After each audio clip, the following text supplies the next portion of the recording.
rise and shine. You've been asleep for 1,000 years.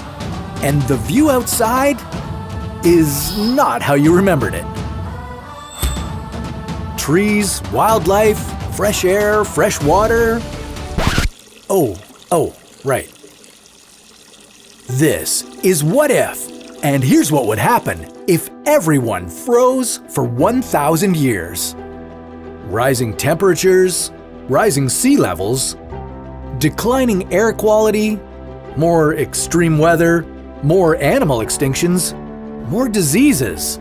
These are just a few of the consequences we can expect if we continue to pollute the Earth.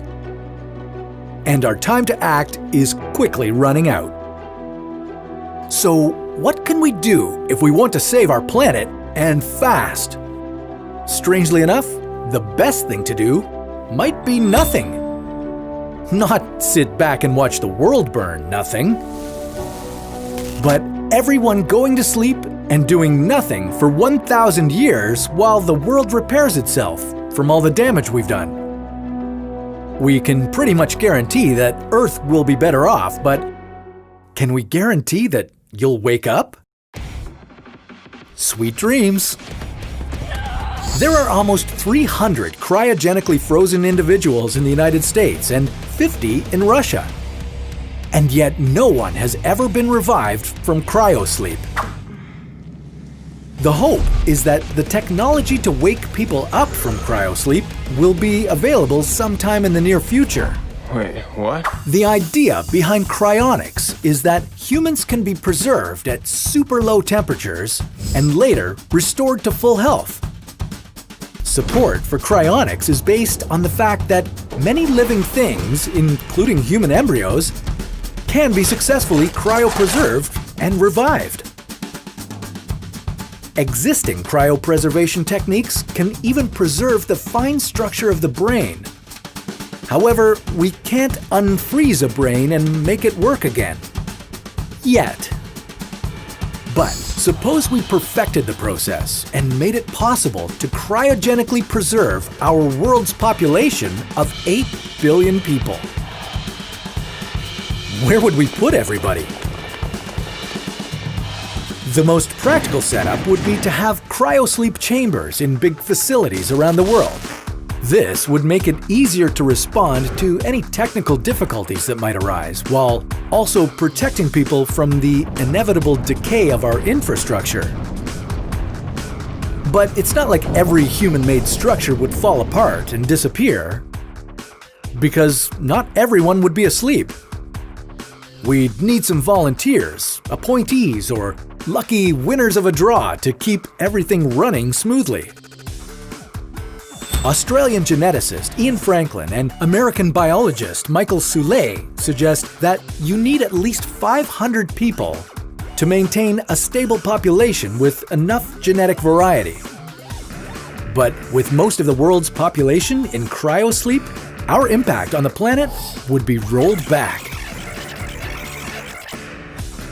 Global warming would continue for another 40 years after we go to sleep. But within a few decades, our homes would break down. And within 100 years, wood structures would be gone and steel structures would begin to rust. Our cities would start to fill with plants, trees, and vines, and new rivers would form since subway tunnels would flood without pumps working to keep the water out. After a few hundred years, many species of plants and animals would bounce back to their original levels. You know, before we evolved and took over the planet. After 500 years, the forests would be the healthiest they've been in the last 10,000 years.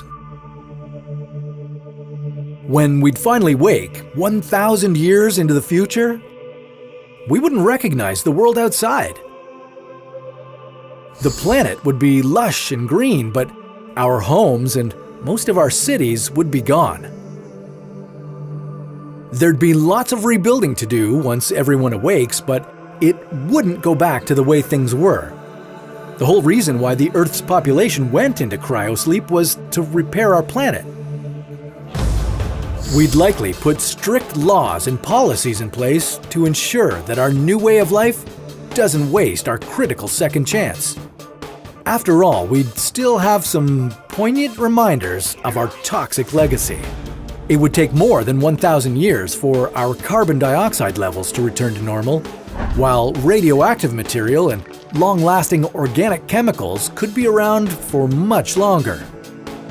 Microplastics, for example, will still exist hundreds of millions of years from now, unless we find a way to help them decompose.